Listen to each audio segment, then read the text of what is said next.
Do we have on the call? Oh, I know what Jean does. Yeah, how about we go around and just introduce and then I Yeah, can that'd talk be about the great. folks who are not able to join. 562 number. Not sure who that is. Hi, yeah, this is Annie. Oh, hi. Hi, Annie. Okay, great. I think this is everyone who's planned to come. So, Jean, why don't you kick us off and introduce, or I mean, I know Megan knows what you're to, but we'll just kick it off with everyone on here. And then, Megan, if you don't mind introducing yourself after everybody's gone also. Sure. Yeah, Awesome. great. All right, great. Cool. Yeah, I'm Jean. I do a lot of handmade apparel with Tangerine Studios, and it's super awesome to have you on the call, Megan. Yay! Yay. Okay, Ellie. Hi, my name's Ellie. My brand is Jelly, and I do a lot of custom and upcycled one-of-one pieces. Awesome. Megan. Vegas. Hey, I'm also Megan. I do embroidery. I'm an embroidery focused brand. It's clothing and apparel, and then I donate a portion of my sales to local nonprofit organizations in the city. Great. Chicago for keeps. Yes. And then we have Annie. Hi, yeah, I'm Annie Kim with Kunji Pottery. I make functional ceramics, mostly like cups and teaware, bowls and things like that. We just started this year. Awesome. Thank you, Annie. Yeah, so Annie's our newest tenant. We're actually opening a second location with Annie and our two other ceramics folks who are both traveling, Joanne and Emily Burke. And then with Life is Tea also, they're the social enterprise side for People Matter. So we're opening a tea house ceramics concept in closer to Chinatown. And then our last tenant who's not able to be here is Andrew Hong from We Each Belong, so he'll get the recording. Yeah, Megan, if you can introduce yourself and then we can jump right in. Thank you. Okay, great. Let me share my screen.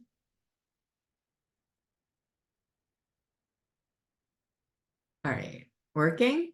Yes. Okay, great.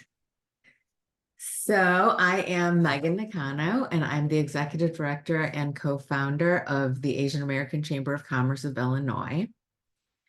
And we were established in 2020 during the height of the pandemic to advocate for Asian American businesses and provide technical and financial assistance to Asian American and other minority entrepreneurs.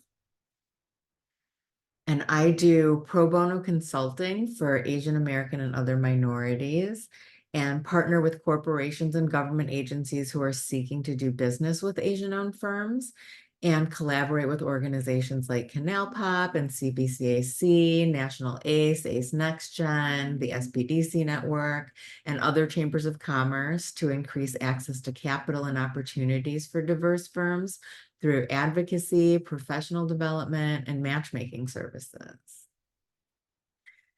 And we host an Asian American resource directory with hundreds of Asian Americans serving nonprofit organizations and an Asian American business directory with certified and self-certified Asian American owned businesses.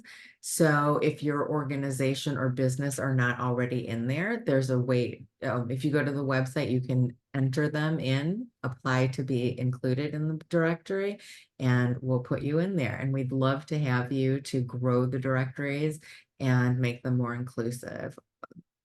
We're hoping to have all the Asian American businesses in Illinois on there at some point. We also do supplier diversity coaching and minority certification assistance and help MBEs compete for corporate and government procurement opportunities. So why is minority certification necessary? Asians are the fastest growing demographic in the US and in Illinois, and we comprise almost 8% of the population. Illinois is the sixth largest Asian American population in the country after California, New York, Texas, New Jersey, and Washington, and Wyoming has the fewest. And Asian Americans have a high rate of entrepreneurship and own 11% of the businesses in the country. So there are many reasons why Asians may gravitate towards entrepreneurship. I think, recent immigrants have language barriers, and maybe they come over and their educational or occupational credentials aren't recognized here. And then even those born in the United States find themselves at a competitive disadvantage in the workplace. They may not be perceived as leadership material or lack allies and role models in the C-suite. Asian Americans are 14% of the professional workforce, but only 7% of the US executives. And 54% of public Fortune 1000 boards don't have a single Asian American director. Asian Americans are the least likely group to be promoted to management. So I think probably many Asian Americans turn to entrepreneurship out of necessity. There are over 2.6 million Asian-owned firms in the US, generating 5 million jobs, and 29% of those are owned by women. And there are over 100,000 Asian-owned firms in Illinois, generating 170,000 jobs, and 36% of those are owned by women. Asian American owned firms generated $965 billion in gross receipts in 2018. However, their annual receipts were just 57% of those of non-minority firms. And then came the pandemic.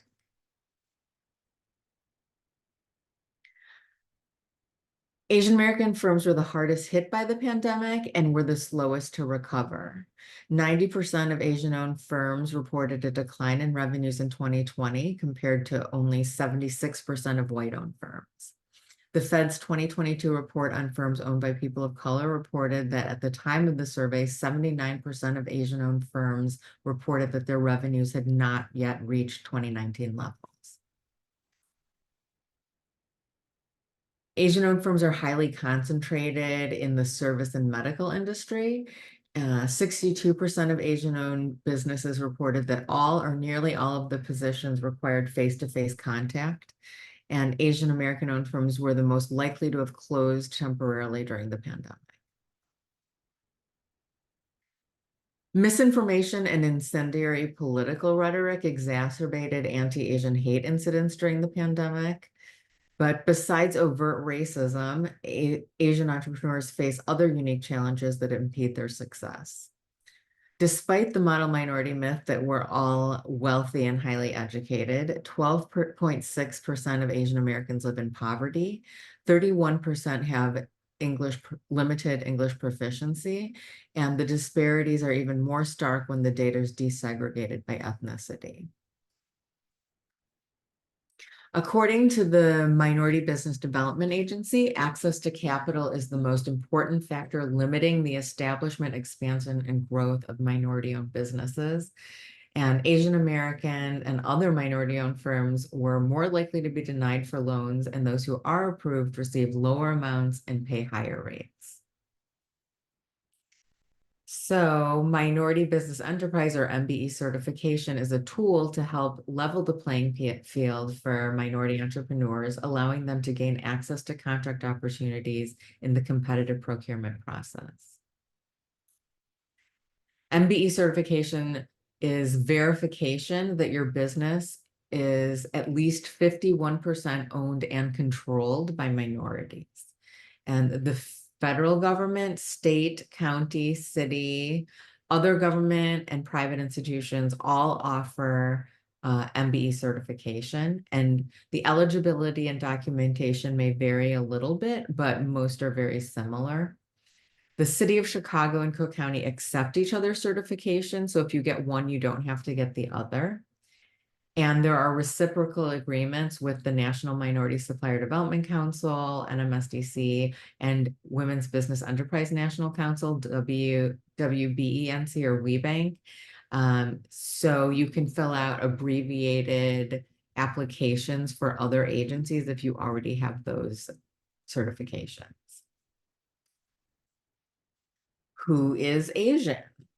The NMSDC defines Asian Pacific as a US citizen whose origins are from the Asian Pacific region. Those countries include the following: Cambodia, China, Guam, Japan, Korea, Laos, Malaysia, the Philippines, Samoa, Thailand, Tibet, Taiwan, the US Trust Territories, or the Pacific or the Northern Marianas, and Vietnam.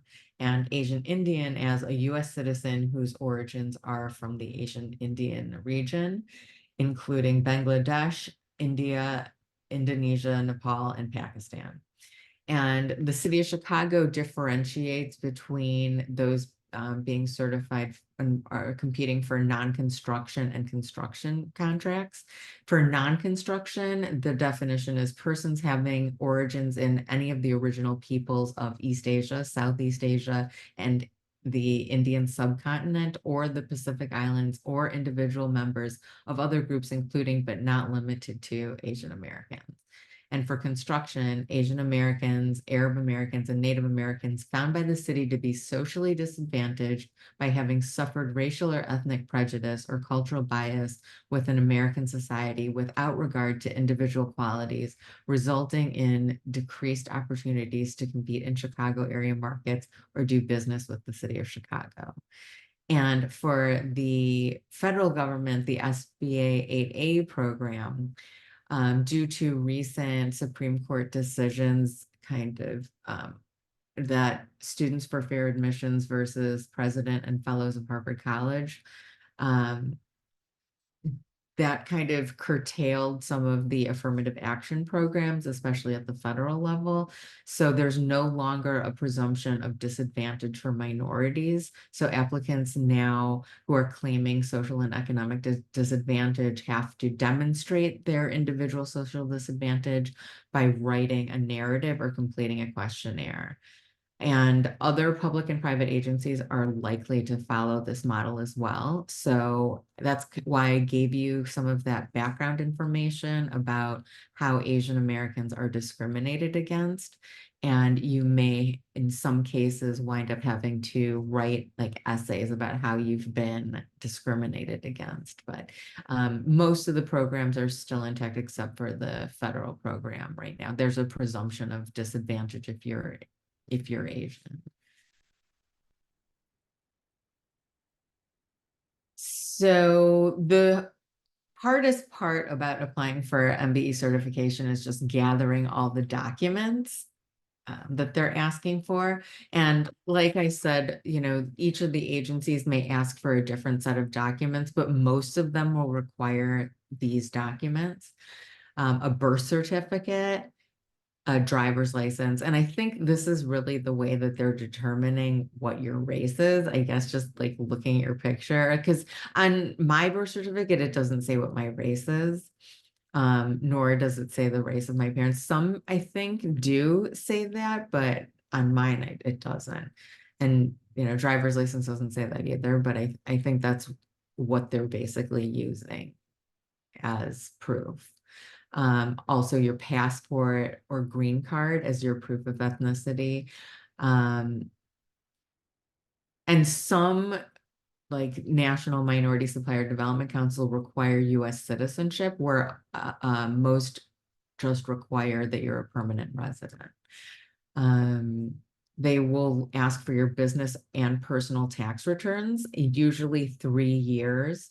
But if you have not been in business for 3 years, then your business tax returns, however many you file. Bank signature card, and this is to show who has control over the finances of your business. All required business licenses and permits, letter of good standing from the state that you are incorporated in, contracts, purchase orders, and invoices to show that you're doing business, W-2s and 1099 forms to show income from the business, especially relative to any other non-minority employees. So they want to make sure that the owner of the business, the minority owner of the business, is making the most out of everybody else in the business, because otherwise it would indicate that somebody else is actually in a more powerful position. And a payroll register for the same reason, lease, mortgage statements, or utility bills to show the location of the business, resumes for all the owners to show relevant experience in the industry, financial statements and notes payable to show who may have guaranteed the loan and who's responsible for the repayment. And then depending on your corporate structure, you have, may have some different documents that are required. Corporations need articles of incorporation, bylaws, stock certificates, stock ledger, and minutes documenting the election of the directors. For franchises, you need the franchise agreement. Partnerships need the partnership agreement. If you have a DBA, they need to see that as well. And LLCs need articles of organization, operating agreement, and managers or members meeting minutes. So basically, people reviewing your application are looking for red flags. So for instance, if the person who you're saying owns 51% or 100% of the business does not have the highest ranking position in the company, that would be a red flag. If the minority owner lacks relevant industry experience, that would be a red flag. So for instance, if I owned a business with my husband who was non-minority, who was white, and we owned a contracting business, and he had 20 years of experience in contracting, and I had, no experience in contracting, but I was a teacher, for example, for the past 20 years. That would be a red flag that he's probably the owner of the business and I'm just a front for that. If the minority owner is not a signer on the bank accounts or the loans, that would indicate that I don't have financial control of the business, and that would be a red flag. So any of these things are red flags, and if a company had all of these things, for example, they'd likely be denied. The US government is the largest consumer in the world, and it buys all kinds of products and services, and they have a goal of spending 5% of all their contracting dollars with small disadvantaged businesses. However, only 2.8% of federal contracts go to Asian American owned businesses. And Asian American and other minority owned firms are less likely to win contracts in other public and private sector arenas as well. The state of Illinois has an aspirational goal to do at least 30% of its entire spend with minority, women, and disadvantaged businesses. And the city of Chicago aims to award at least 25% of all their contract dollars to MBEs and 5% to WBEs. Corporations and with government contracts are also required to utilize minority subcontractors, and others do so voluntarily to spark innovation, mitigate risk, meet DEI goals, and be better corporate citizens. So in other words, like if Boeing sells its airplanes to the United States government or the military, for example, then they're required to spend, let's say, 5% of their spend with minority-owned subcontractors. So that's an opportunity for MBEs as well. But certification alone will usually not get you a contract. It will put you on a list of preferred vendors, and it will give you access to events and opportunities reserved for MBE certified firms, but you'll still need to proactively identify and pursue sales opportunities and make those relationships as you normally would in sales. So there are other kinds of certifications. There's Women Business Enterprise or WBE certification, Disadvantaged Business Enterprise, DBE, LGBT Business Enterprise, LGBTBE, Veteran Business Enterprises, VBE, Service Disabled Veteran Business Enterprises, SDVBE, business enterprises owned by people with disabilities, BEPD. And you may get as many of these certifications in as many categories from as many agencies as you qualify for. And you would choose which certifications to go after based on who your target market is. So you have to do a little bit of research and figure out who might be buying your products and services and which certifications they accept. And then you would go after those.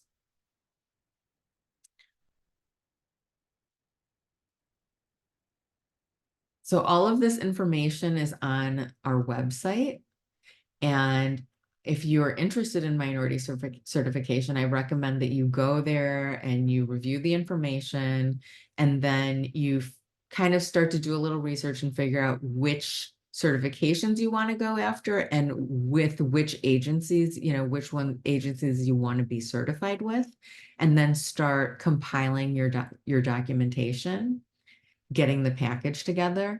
And then, at any time, if you have any questions or you want to meet with me, I'm happy to meet with you and review your application or review your documents, or answer any questions or connect you with any, of these agencies.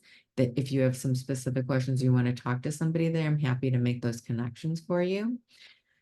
And,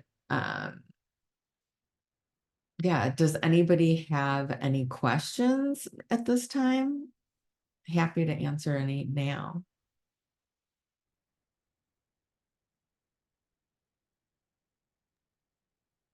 Looks like there's Ellie, one in the chat. Yeah. Ellie's asking what are some of the perks or pros for having this certification?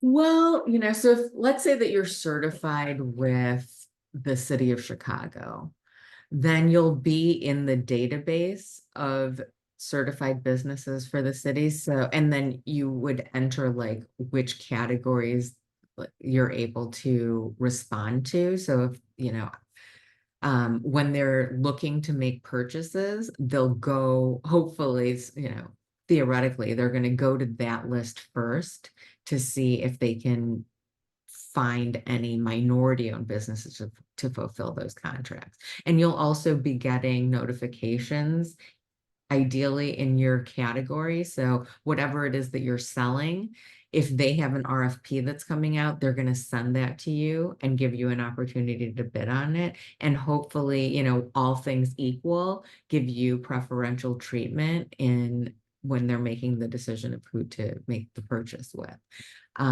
Also, like if you get certified with the Chicago Minority Supplier Development Council, they have all sorts of events that you would be qualified to participate in. And they have like supplier events where supplier diversity people come from both government and corporate looking for minority-owned businesses to do contracting with.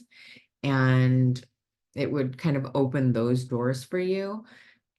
It doesn't necessarily guarantee you anything, but it does qualify you to also take advantage of like set aside programs. So, like I said, they have aspirational goals of spending at least 30%. With the state of Illinois has a goal of spending 30% of all of the money that they spend. 30% of that is supposed to go to minority-owned businesses. So to be counted amongst those, you have to get the certification first. It doesn't mean you can't try to get business with the state of Illinois, but it would give you that sort of like leg up. Does that answer your question? Does that make sense?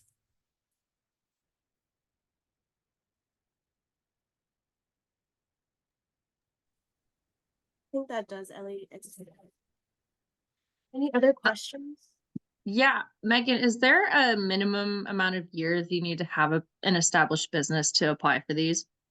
It depends on the agency. Some of them, yes. But for instance, like the Chicago Minority Supplier Development Council, you can be brand new and get a certification. Some of them have like a year in business requirement, but others do not. So Okay. it depends on which agency you're going for. And then also, does it cost anything to get these certifications? It's all different depending on the agency. So for instance, the state of Illinois is free, but the city of Chicago is $250 for the application fee. And they're also good for different amounts of time. Like some of them are good for 7 years, some of them are good for 5 years. But even like with the city, I think it's 5 years, but even so, you need to file a no change affidavit every year, just saying like nothing has changed since my application. But yeah, and then the Chicago MSDC one, that one is a sliding scale depending on your sales, but it starts at $500. So it depends. Okay, cool. And there's also scholarships or like reimbursement programs that you can apply for. So if you get certified, then there are corporations out there who are willing to reimburse you for those expenses. So if that's something you want to look into, I'm happy to help you like figure out who might be able to pay for the certification for you, depending on which one you want. Cool. And I think also Sugar Bliss, Teresa, is doing a program, like a reimbursement program to help maybe like 50%. I'm not sure if it's 50% or 100% of your application fee too. So there are ways to Oh, get it. that's cool. Yeah.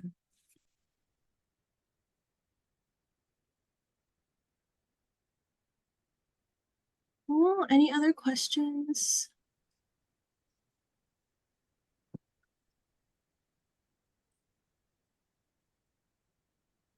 Megan, could you talk a little bit about like how you came to, kind of your career trajectory, and then if maybe there's some points of like interest, or if there's any like advice we could ask you for among the group, if you could talk a bit about how you like what your life was like before you started AACC.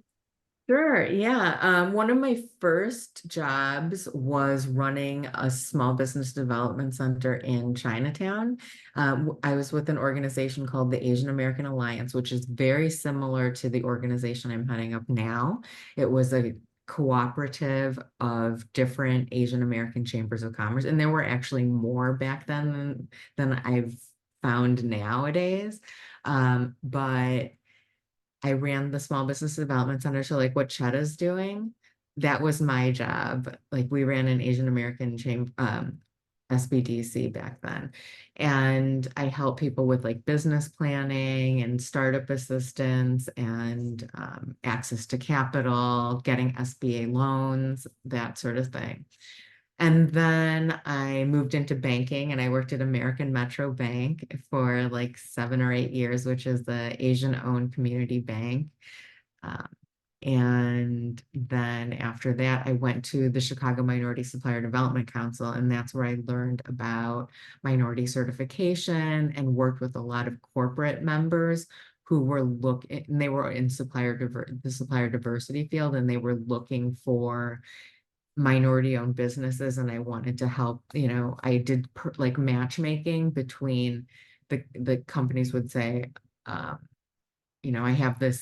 I have a need for a minority-owned office supply company. Can you find me one? And then I would give them, a list of minority-owned suppliers for that category. And then I quit my job because I had to take care of my mom who got sick. So I left there, and while I was taking time off from work, I was approached to start this chamber because it was the pandemic, and we saw this huge need for a pan-Asian organization that was doing business technical assistance. So we needed to get PPP money out to the community, get grants out to the community, and that we needed an organization that could do that throughout the state. So that's why we started this. And I kind of am focusing, not exclusively, but I'm focusing on MBE certification as a way to help businesses grow, because that's something that I saw that was not being done elsewhere. I know that a lot of the other things like access to capital and startup assistance and business planning and those kind of things are being taken care of by other organizations. So I'll support those efforts and, co-sponsor those events or activities like that. But I found that kind of there was a gap in the services that were being provided. And like even within the supplier diversity field, I feel like there's a real focus on Black and Brown communities, and there's not a lot of Asian Americans in that space. And so we really needed our own organization to advocate for inclusion in those spaces. That's so great. I think this is so helpful. I know a lot of, a lot of our business owners are started as home-based businesses, and now we have CanalPop, obviously, but I noticed on the list of required documents, there's like a lease or utility bill. Does home-based businesses qualify for that? Do you know? Yeah, they absolutely do. You can list your home as your place of business, and you would just provide the same information that you would for the business, but just your personal address. Gotcha. Awesome. Does anyone have any other questions for Megan? Yeah, anything you need, really, I said we do pro bono consulting. So if you have any questions, feel free to reach out to me. Did I have there's my personal information right there, my cell phone number. Feel free to reach out to me. And if I can't help you, then hopefully I can, find somebody who can. And what I do, if you want to just talk or, meet up sometime, I try to get to know the businesses. And then if I think of, connections that might be useful for you, other people who are in your same field, or maybe people who are buying what you're selling, or maybe, whatever it is, whatever your needs may be, if I happen to see somebody who might be a good fit for you, I'll make those connections. Because I've, been developing my network over the years, and that's, I think, my largest asset. So that's what I want to share with people. Amazing. Thank you so much, Megan. Thank you. Yeah, like Megan said, yeah, she's really an open resource and an open book. She's been so supportive, and you can see her at a lot of different events all over the city. She's always out there making connections. So please take advantage of her expertise. And if anyone wants to apply for the certification, definitely reach out to Megan. But yeah, any other questions? If not, I'll let y'all go early. I'm sure I'll come up with something immediately after the call. I'm just a call or text or email away. Or I'll see you around. Yeah, probably. Is there anything exciting coming up for AACC that you want to let the folks know about, Megan? Nothing. Oh, actually, we have an AI workshop coming up. We're doing it. We're partnering with the Baumhart School at Loyola. Awesome. Put on AI for Good. Let me just check and see when the date of that is. October 8th. And it's an early one. It's 8:30 a.m. doors open, and it's from 9 to 10. Holy crap. I know, right? That's early for me too. Where is that? It's downtown. It's at Loyola University, Chicago downtown campus. What's the address? Schreiber Center, 16 East Pearson. Okay. I will find that and send that information to everyone, and then also along with your information. Yeah, I'll forward you the email. Awesome. Sarah. Okay, great. Wait, also Megan, other Megan is competing in Miss Asian Chicago this weekend. I don't know if you have Saturday plans, but pageant is happening, and I have 4 extra free tickets if you would like to go. All you have to do at the door is just say like my name and you're good to get in. Oh, sweet. Actually, this applies to anybody else Drop too. my name. Just drop Jane's name. I love that. Mwahaha. Yay, But good yeah, luck, Megan. We're cheering for you. Megan's gonna whoop ass. Yay! Thanks. I'm sorry, I'm babysitting. Auntie duty. Yeah. Auntie duties. So yeah, I'm gonna be a pageant. I'm gonna be in a pageant on this weekend, but I'm on right now. I love that. That's real life. Well, I can't see you, but I'm sure you're gorgeous. She is. Can't see, I just see a telephone.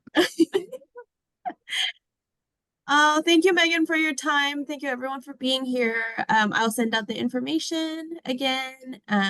Yeah, have a great rest of your week. Megan, kick ass. You're gonna be awesome. Thank you, Megan Nakano, for kicking ass on this call. Thank you so much. Thank you. Great to see everybody. Bye.